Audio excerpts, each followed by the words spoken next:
محرم الحرام کے حوالے سے خلاصہ کلام صرف اتنا ہی ہے کہ مسلمانوں میں اجماع امت پیدا کیا جائے۔ اجماع امت کا مطلب کسی ایک عقیدے پر، کسی ایک بات پر اجماع ہو، وہ جمع ہو جائیں کہ واقعہ کربلا کیا تھا اور کیوں پیش آیا۔ اس پہ تبصرے کرنے کی ضرورت نہیں ہے، دیکھنا یہ ہے کہ کن قوتوں کا اسلام سے مقابلہ تھا اور اسلام کو زندہ کرنے میں کس نے کردار ادا کیا۔ اگر یہ واقعہ رونما نہ ہوتا تو جس طرح اسرائیل آج کچھ اس زمانے میں جو کچھ کر رہا ہے کہ تمام عرب قوتیں اس کے سامنے جھکتی چلی جا رہی ہیں، متحدہ عرب امارات نے اسے تسلیم کیا، دوستانے قائم ہو رہے ہیں، آنا جانا بھی شروع ہونے والا ہے۔ تو دوستی یاری جب بڑھتی ہے تو وہ اس کی کوئی حد بھی نہیں رہتی ہے، باہمی رشتہ داریاں بھی ہوتی ہیں، دوستیاں بھی ہوتی ہیں، کھانا پینا بھی ایک کچھ ہو جاتا ہے، رہن سہن، رسم و رواج تمام کچھ ہوتا ہے کہ نہیں ہوتا۔ تو اسی طرح جب عرب دنیا اسرائیل کے ساتھ مل جل جائے گی تو فلسطینی بیچاری جو تھوڑی سی قوم ہے وہ تو بالکل پسکے رہ جائیں گے، وہ بھی کیا کریں گے، سربسجود ہو جائیں گے، وہ ان کے پاس چارہ کچھ اور نہیں ہوگا۔ جب کچھ لوگ اقلیت میں آ جاتے ہیں اور اکثریت ایک ہو جاتی ہے تو اقلیت اکثریت کا کبھی بھی مقابلہ نہیں کر سکتی ہے۔ محلے میں 2 آدمی غریب ہیں، 5 امیر لوگ ہیں اور بااثر بھی ہیں، تو وہ غریب انہیں کہیں گے کہ یہ سر ہم تو آپ کو بھی غلام ہیں۔ تو یہ دنیا کا ایک دستور یہی چلا آ رہا ہے، جس کے ہاتھ میں لاٹھی ہوتی ہے لوگ اسی کے پیچھے چل پڑتے ہیں۔ تو آپ یہ دیکھیے کہ اس زمانے میں وہی طاغوتی قوتیں ہیں، وہی اسلام دشمن قوتیں با اثر بھی ہیں، سیاسی طور پر، اقتصادی طور پر، دفاعی طور پر۔ ہم ان کا مقابلہ کر ہی نہیں سکتے، ہم تو قرضوں میں ایک ڈوبی ہوئی قوم ہے، ہم نے کیا کسی کے آگے بولنا ہے۔ ہم نہ اپنا پرچم بلند کر سکتے ہیں کہ جی ہماری بات ہی ساری دنیا مانے، کون مان رہی ہے؟ ہم کشمیر پہ ساری زندگی 73 سال سے نہ واویلا کرتے رہے، بات سنی انسنی ہو جاتی ہے، کوئی ہماری بات پر توجہ دے کر ہمارے ساتھ کندھے کے ساتھ کندھا ملا کر کھڑا نہیں ہوتا۔ جو آدمی کندھے کے ساتھ کندھا نہیں ملا کر کھڑا ہوتا وہ دوستی کہاں سے ہے پھر بتائیے آپ۔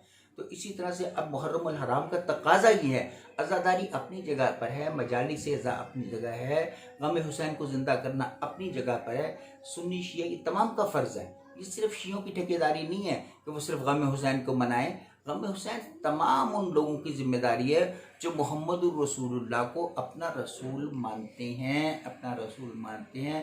یہ دراصل رسول اللہ سے اظہار افسوس ہے، جیسے کسی کا پرسہ دیا جاتا ہے اس کے بڑوں کے پاس جا کر کہ ہمیں بڑا افسوس ہوا کہ آپ کے نواسے شہید ہو گئے، یا اس دنیا میں بھی یہی رسم چل رہی ہے کہ نہیں چل رہی۔ تو ہم اس کا مطلب اگر غم حسین نہیں منا رہے تو ہم رسول اللہ کو پرسہ نہیں دے رہے ہیں کہ جن کا ہم کلمہ پڑھتے ہیں، جنہیں ہم شافع محشر جانتے ہیں کہ ہمیں محشر میں شفاعت نصیب ہوگی، رسول اللہ کے ہاتھ سے ہم حوض کوثر پر پانی پئیں گے اور جنت کا ٹکٹ بھی ہمیں آپ ہی کی وجہ سے ملے گا، شفاعت بھی آپ ہی کی وجہ سے ممکن ہوگی۔ تو پھر ہم ایسا کیوں نہیں کرتے؟ 10 دن غم کے ایام میں ہمیں اس بات میں کم از کم حضور فرماتے ہیں کہ تم رو نہ تو کم از کم رونے جیسا منہ ہی بنا لو، تاکہ احساس تو ہو نا کہ تمہیں کسی بات کا غم بھی ہے۔ تو بہت سارے نادان لوگ جو ہے نا اس چیز کو عاشورے کے دن پہ 2 دن چھٹیوں کو نہ کھیل تماشے میں صرف کرتے ہیں، کوئی مری جا رہا ہے، کوئی کرکٹ کھیل رہا ہے، گپ شپ ہو رہی ہے۔ یہ سب فضولیات ہیں، یہ شیطانی اعمال سے جو دوسرے لوگ ہیں اگر وہ شیعہ نہیں ہے تو اس کا مطلب یہ ہے کہ غم حسین سے انہیں کوئی ایگزمپشن نہیں ملا، وہ آزاد نہیں ہو گئے۔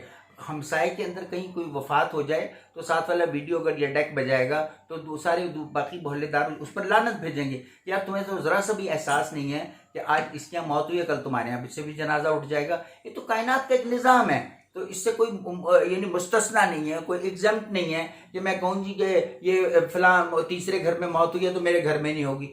کیوں نہیں ہوگی؟ ہر شخص نے کل من علیہ فان کا فارمولہ ہر ایک پر چل رہا ہے، خواہ وہ انبیاء ہیں، صالحین ہیں، بزرگان دین، سب پر ہیں۔ تو ہمارا کہنے کا مقصد یہ ہے کہ علماء کرام جو ہے نا باہمی یکجہتی پیدا کریں، اور یہ جو خلیج ہے یہ کتابوں کی وجہ سے پیدا ہوئی بھی ہے۔ یہ جو حقائق کو توڑ مروڑ کے پیش کیا گیا اور بہت سارے ایسے واقعات جن کو آج تک جس سے صحابہ کرام کے بارے میں بھی بدگمانی پیدا کی گئی، اس کو دور کیسے کیا جائے گا؟ اس پر اجماع امت ہونا چاہیے۔ یا آخر جو اتنی خلفائے راشدین کا طویل ترین دور گزرا اور شاندار دور تھا، تو اس پہ تبصرہ کرنا یا اس کو تسلیم کرنا یہ بھی ایک غلط بات ہے۔ جو حقائق ہیں ان کو تسلیم کرنا پڑے گا.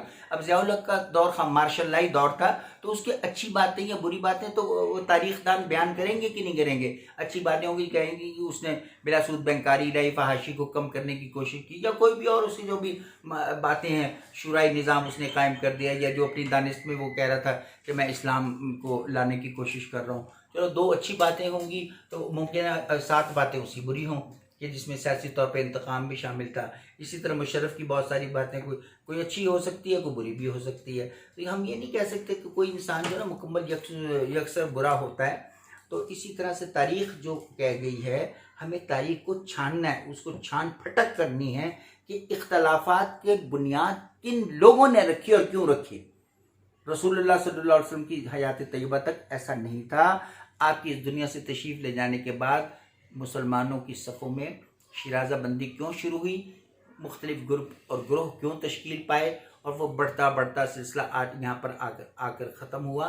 کہ اب قیامت تک کے لیے کہ جگہ جگہ ایک ہر محلے میں جو ہے نا اپنا عالم اپنا مسلک رکھتا ہے، اپنی اس کی سوچ ہے، اپنا نظریہ ہے. وہ کہتا ہے میں جو کچھ کہہ رہا ہوں وہ دوسرا آدمی سب کچھ غلط ہے. طلاق کا مسئلہ پوچھنے جائے تو ہر مسجد کا مولوی جو ہے نا اپنا فلسفہ علیحدہ سے پیش کر دیتا ہے کہ طلاق ہوئی بھی کو کسی کو کوئی کہتا ہے کہ نہیں ہوئی ہے، کوئی کہتا ہوئی ہے.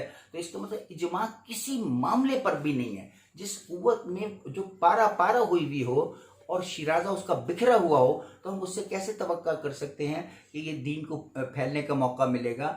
اس دوسرے ادیان جو جنہیں ہم کہتے ہیں قادیانیت، وہ تیزی سے دنیا میں پھیل رہی ہے، اور مذاہب جو ہم سے تضاد رکھتے ہیں وہ بھی پھیلتے چلے جاتے ہیں. وہ کون پھیلا رہا ہے؟ یہودی خوش ہو رہے ہیں کہ مسلمانوں کو کمزور صرف اسی وجہ سے کیا جا سکتا ہے کہ ان میں پھوٹ ڈالی جائے، ان کے فرقہ بندی زیادہ ہوں. ہر مسجد پر لکھا ہو کہ یہ بریلویوں کی مسجد ہے، یہ دیوبندیوں کی ہے، یہ شیعوں کی ہے، یہ اہل حدیث کی ہے. خدارا ان تمام مساجد سے ایسے بورڈ ہٹا دیے گئے. سب مسجدیں اللہ کے لیے جامع مسجد، صرف یہ لفظ قائم ہو، اور حکمران کا فرض ہے وہ ایسی باتوں کا اعلان کرے کہ یار کہ آپ یہ تمام مساجد کے نام رکھنا چھوڑ دیں اور اسے فرقوں سے منسوب کرنا بند کر دیں، تاکہ کسی کو پتہ ہی نہ لگے کہ کون سے فرقے ہیں. ہم سب کیا کس کو سجدہ کر رہے ہیں؟ اللہ کی ذات کو کر رہے ہیں یا حکمرانوں کو سجدہ کر رہے ہیں؟ قرآن پڑھ رہے ہیں یا کوئی اور کتاب کسی مسجد میں پڑھی جاتی ہے؟ یہ بتایا جائے نا اس بات کو. 2 بنیادی چیزیں ہوتی ہیں نا. سجدہ کسے کیا جا رہا ہے؟ صرف اللہ کی ذات کو. اللہ کی ذات کو سجدے کا مطلب ہے کہ باقی کوئی ایسی ذات دنیا کے اندر موجود نہیں ہے جسے ہم سجدہ کریں گے، اپنی گردن اس کے سامنے جھکا دیں. دوسری بات یہ ہے کہ قرآن پاک سے بڑھ کر کوئی کتاب نہیں جسے ہم فالو کریں. ہم کہیں جی فلاں نے تاریخ لکھی ہے میں تو اس کو فالو کرو، اس تاریخ دان نے یہ کہہ دیا تھا کہ فلاں آدمی اچھا تھا، فلاں آدمی برا تھا. تو یہ ایسی خرافات سے اللہ تعالی ہمیں بچائے. ہم احادیث کی کتابوں کو احادیث کا مقام دیں اور تاریخ کی کتابوں کو تاریخ کا مقام دیں، لیکن انہیں احادیث نہ جانیں، انہیں اس طرح معتبر نہ جانیں جس طرح قرآن کو جاننے کا حق ہے. اللہ اپنے بارے میں بھی تو کہتا ہے نا، ما قدر اللہ حق قدرہ، کہ لوگوں نے میری قدر وہ نہیں جانی، ویسی نہیں جانی جیسی ہے.